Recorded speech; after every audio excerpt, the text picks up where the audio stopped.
വെള്ളയിൽ ഹാർബറിന്റെ തൊട്ടടുത്തുള്ള ഒരു സ്ഥലത്താണ്. ഇവിടെ കംപ്ലീറ്റ് വഞ്ചി ഇങ്ങനത്തെ സാധനങ്ങളൊക്കെ ഉണ്ടാക്കുന്ന സ്ഥലമാണ്. കംപ്ലീറ്റ് പണി കഴിഞ്ഞിട്ട് ഇറക്കാനുള്ള പരിപാടിയിൽ നിർത്തിയിരിക്കുകയാണ്. ഇത് ഏകദേശം പണി ഫുള്ള് ഫിനിഷ് ചെയ്തിട്ട്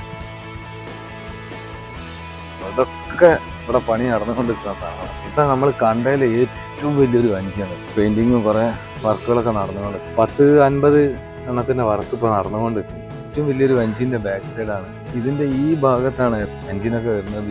ഈ ഭാഗത്താണ്. അപ്പോൾ ഇത് ഏകദേശം ഫിനിഷ് ചെയ്തിട്ട് കംപ്ലീറ്റ് ഇതിന്റെ എഞ്ചിനൊക്കെ ഫിറ്റ് ചെയ്ത് ഇറങ്ങുമ്പോൾ ഏകദേശം ഒരു 60 ലക്ഷം റുപ്യ വരും എന്നാണ് ഇവർ പറയുന്നത്. 60 ലക്ഷം റുപ്യ വരും ഇത് കടലിൽ ഇറക്കണമെങ്കിൽ.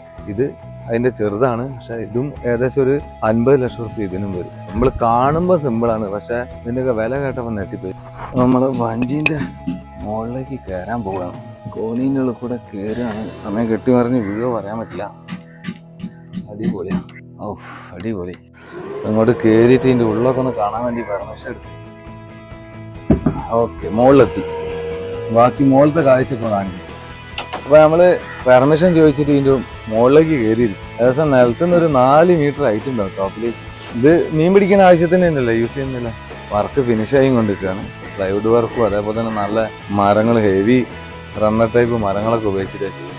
ഇത് ഇതിന്റെ എഞ്ചിന് പോകുന്ന ബാക്ക് സൈഡിൽ അണ്ടർഗ്രൗണ്ട് പോലത്തെ സ്ഥലമാണ്. എഞ്ചിനും കാര്യങ്ങളും അതേപോലെ തന്നെ മീനൊക്കെ കിട്ടിക്കഴിഞ്ഞാൽ ഫുള്ള് സ്റ്റോറേജ് അടിഭാഗത്ത് മൊത്തം. എത്ര ഏരിയ ഉള്ളത്, അടിയിലേക്ക് ഇറങ്ങാൻ കുറച്ച് ബുദ്ധിമുട്ടുണ്ട്. അതും ഒരു സ്റ്റോറേജാണ്. ഈ കാണുന്ന ഒരു സ്റ്റോറേജാണ്.